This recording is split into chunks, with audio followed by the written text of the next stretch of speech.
Positive Spin, presenting positive, innovative, and solution-oriented news from around the world.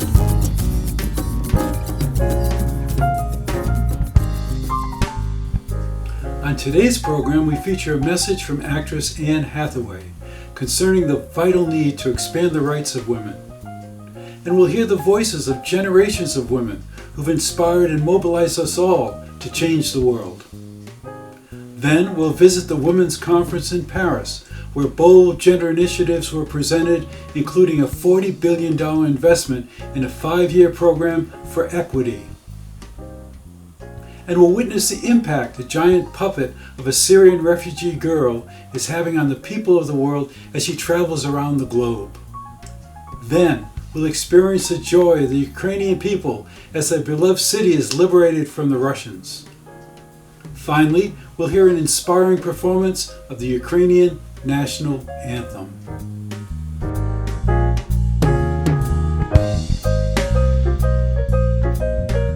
Excellencies, ladies and gentlemen, it's my privilege to speak to you today as a Goodwill Ambassador for UN Women. Women's participation and equal power is fundamental to progress for everyone. I'm sure you are aware of the evidence which shows conclusively that equality between women and men make us all safer, happier, more prosperous, and more successful. And yet, the reality in which we find ourselves is that at the current rate of progress, it may take another 300 years to achieve gender equality. I hope we all agree this is 3 centuries too long. It is going to take more than hope to get us to a better future. Our current position is far from good. Progress for women and girls is in dramatic reverse in many countries.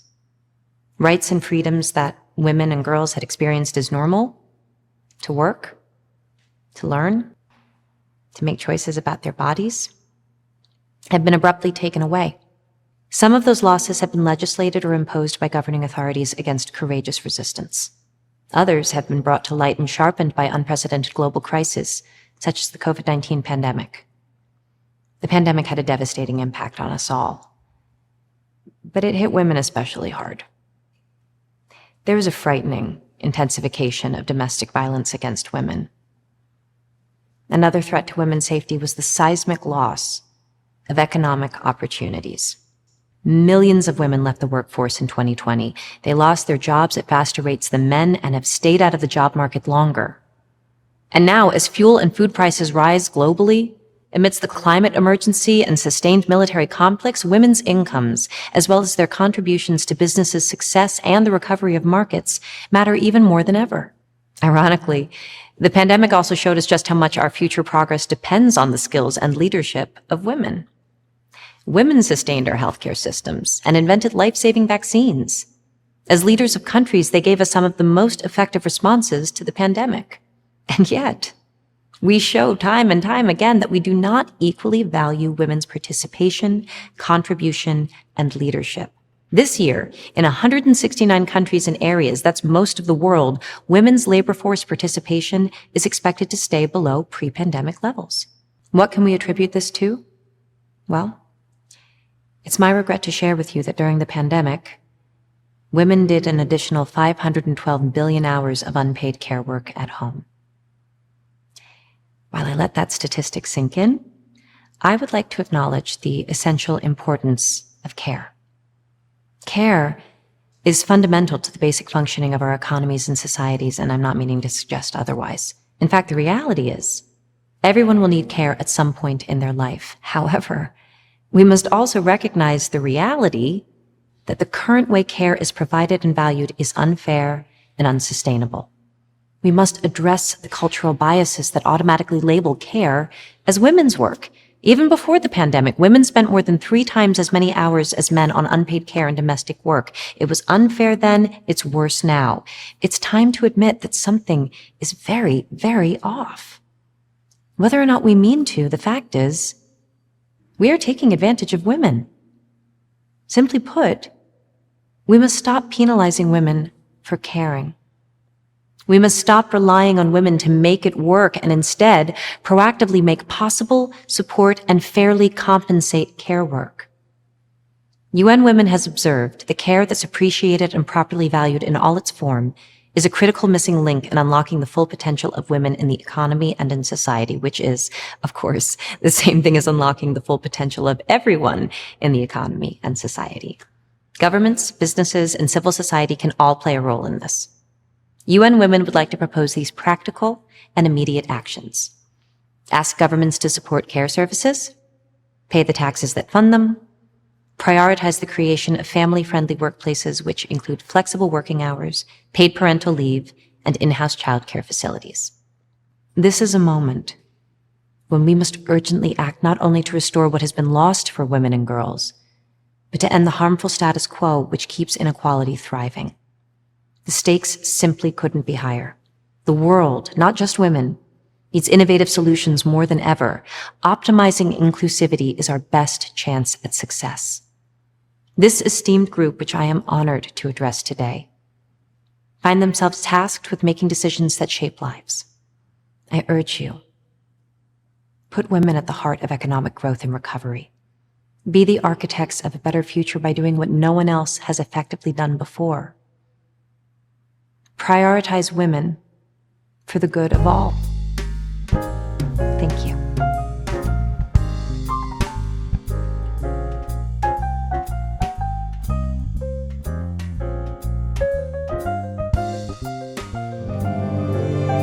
I wanted to show all girls that their value and potential is infinite. We clear a woman's way. We don't fear the day she steps into the light because we are with her. Because we are with her every step of that fight. Women have a special opportunity to live the revolution. If the first woman God ever made was strong enough to turn the world upside down, all alone. These women, together, ought to be able to turn it back and get it right side up again. And the men better let them. You have to stop asking for permission.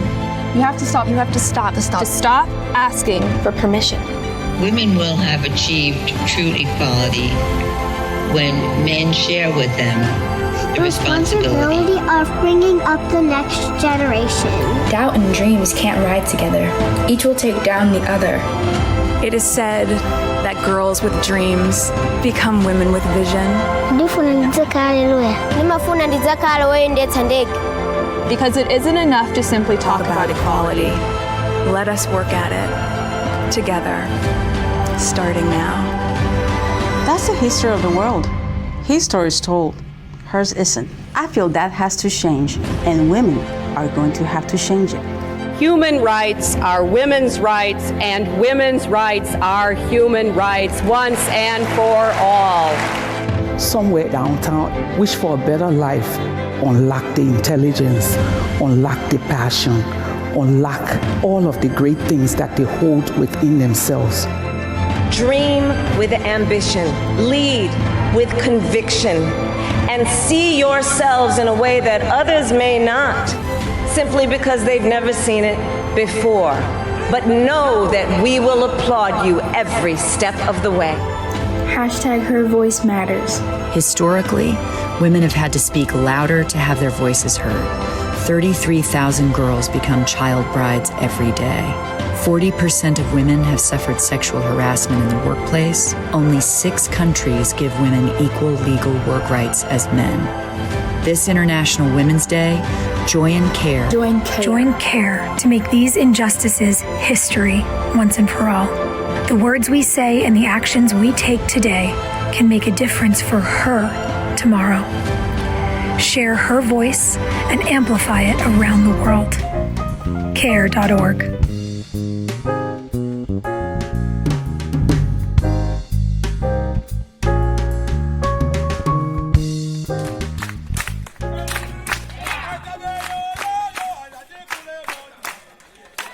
The draft resolution A/61/L67 is adopted.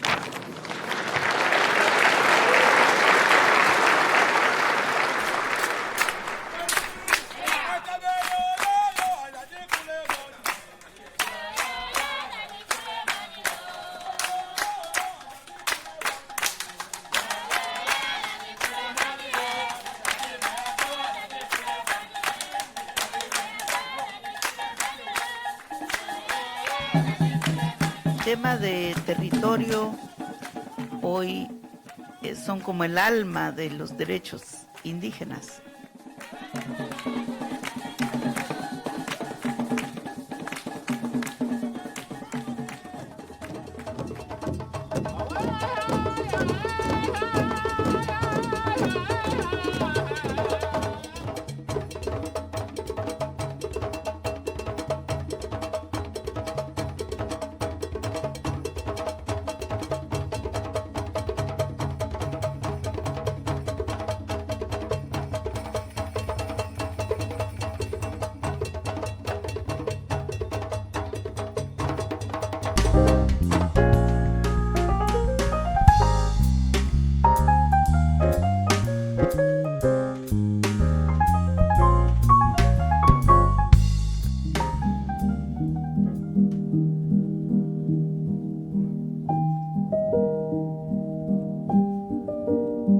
It's quite spectacular because people get very emotional about her and react to her as if she's a real child. And of course, that's the genius of puppetry. It gives you the opportunity to tell your own story.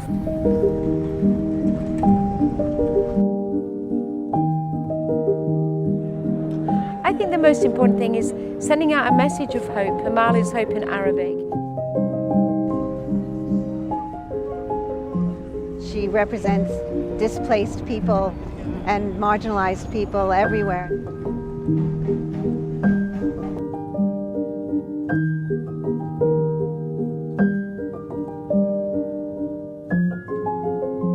We felt we wanted to honor this long journey that refugees make, but talk about it in a different way. To rethink the issue of refugees and how can they become a reason to come together, how can they become a reason to celebrate what you have to offer as a city, as a society, to people in need that are new in your environment. We involved artists and communities, telling them that this girl is going to come to their city. She's hungry, she's tired, she's alone, she's lost, she's frightened. How would they welcome her? And the response was unbelievable.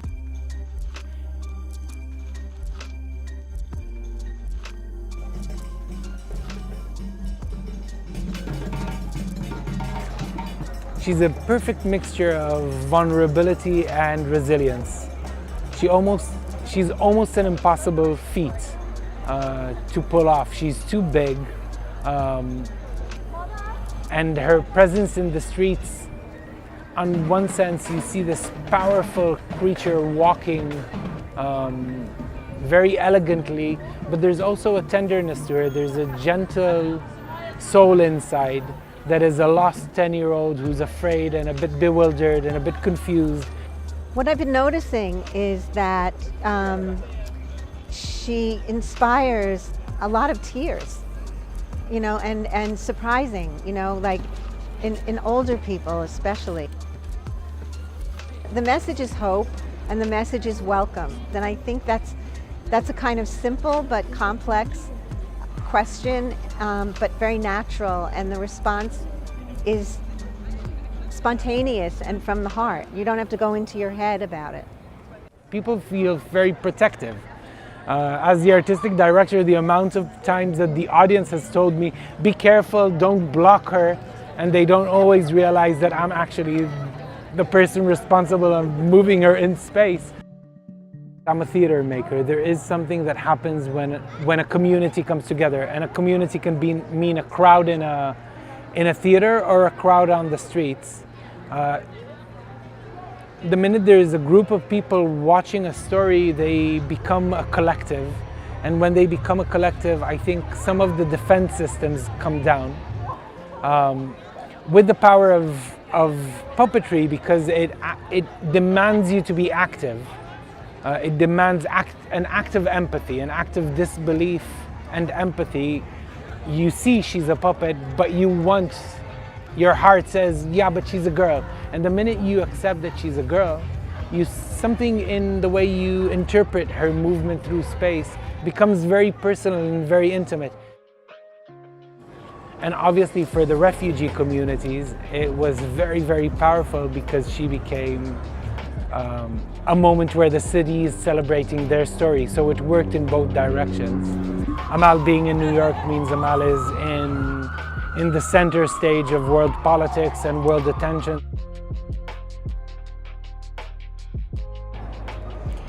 She's looking to meet people of power. Everywhere that we have been, we've always tried to find people of the leaders of the communities, the leaders of the cities, to meet with her. The United Nations is a hub for nations of the world with goodwill. For Amal to be accepted here, to be welcomed here by the Deputy Secretary General, I think it's the most significant invitation that Amal has had. She brings people together. She represents displaced people and marginalized people everywhere. She speaks to power. And I think that coming to the UN, she can actually do all three of those things because the UN represents all of that.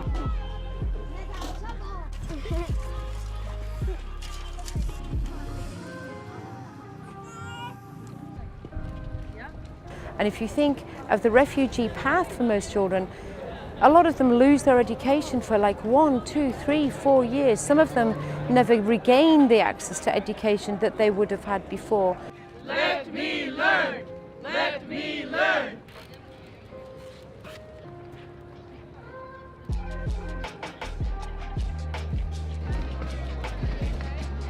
The right for education, the right for childhood is what this project is all about.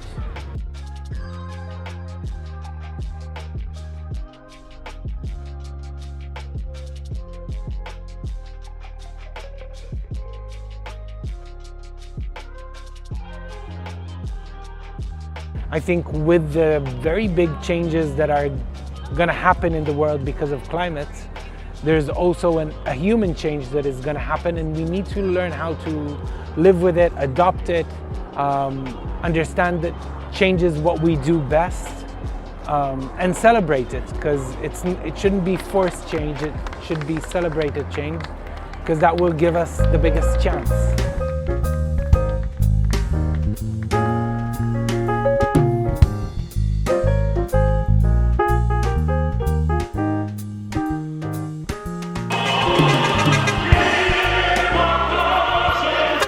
It is still sinking in, the magnitude of this moment.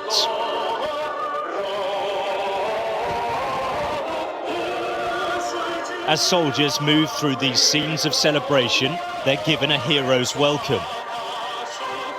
Liberation feels good, and they are holding on to it tight. Hugely emotional scenes here in the centre of Kherson.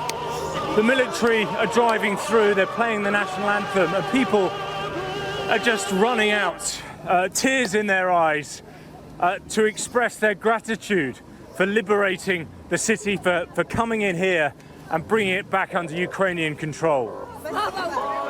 These people have lived under 9 months of terrifying occupation. It's easy to understand why they're weeping tears of relief and joy and clinging on to their liberators. Такі раді, що приїхала наша сила і освободила нас від тих окупантів. The celebrations carry on across the square all day, and it is infectious. Many here feared this time may never come, and now they're cherishing it. A rare moment of good news in a war which has caused so much pain.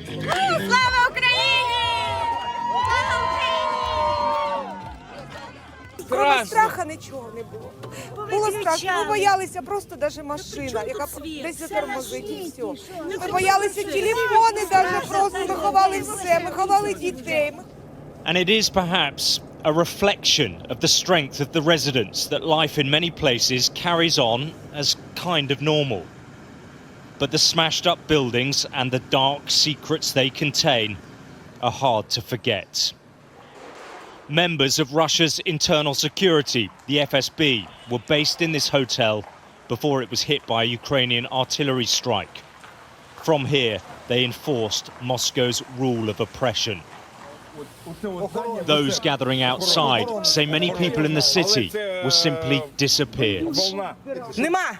Пішов по воду й нема. Пішов на базар нема. Пішов по ліки нема. Нікого нема, багато нема людей. Surviving under occupation was a life lived in fear. And although freedom is a powerful currency, basic services remain cut. There's no power, and there are queues like this everywhere for water. Дуже важко, нема світла, води нема. Тепла нема, холодно. Зв'язку немає. Зв'язку немає. Ну а так як може, так виживаємо. The Russians spent their time here talking of a new motherland. The posters for the sham referendum still hang heavy over the city. But Vladimir Putin's illegal annexation and his claim Kherson is Russia forever means nothing when the people here have a different idea of who they want to be. The truth is, Moscow's forces built nothing and destroyed much. This is the TV tower which they blew up as they left, cutting telephone services and the internet. You can see the Antonovsky Bridge. It's been continually damaged during this conflict, but those sections there were blown by the Russians when they retreated to the eastern bank. And just a couple of kilometers from where I'm standing, that is their new defensive position. For now, though, it's about reconnecting with the outside world.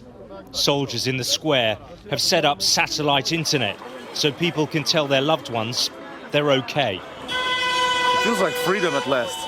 It feels like big future is coming here. Did you ever think this moment would come? From the very first day, I knew it was coming, sure. The 9 months of occupation? Yes, yes. And what was that like?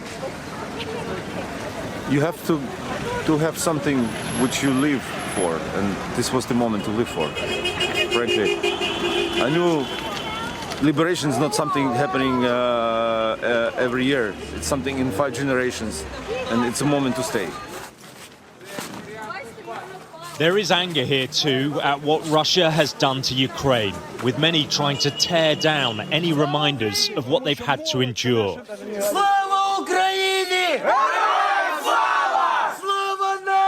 And with the Kremlin's forces in retreat, people here are willing their military to free the rest of the country soon.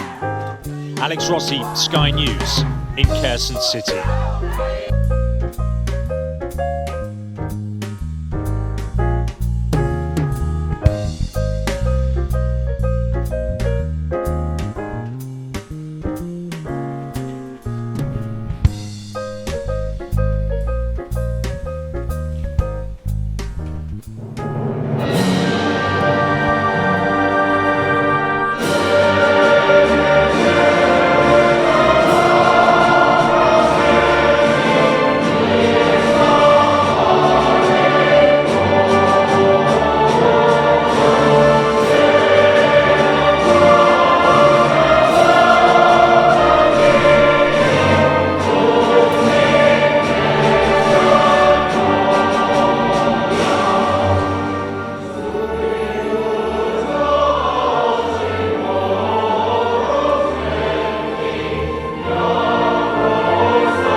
My take on peace takes me back to when I was a kid in Liverpool, and we were in the shadow of World War II.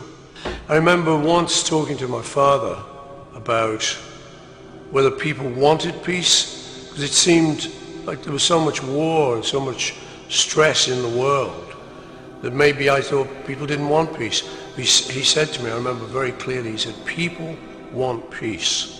Everybody everywhere wants peace. He said, it's the governments, the politicians who want the fights. So the idea of having a peace day where we can set aside all of that and allow barriers to come down, allow people to get in with much needed aid and medical supplies, is a fantastic idea that I support wholeheartedly. Thank you for watching Positive Spin. This show is made possible through the generosity of the Patty and Jack Wright Foundation and the Prem Rawat Foundation. Watch and subscribe to our previous episodes on YouTube, and please like us on Facebook. Follow us on Free Speech TV, Roku, Sling, DirecTV, Dish Network, and Apple TV. I'm Bill McCarthy. Stay safe and healthy, and remember, you can create your own positive news.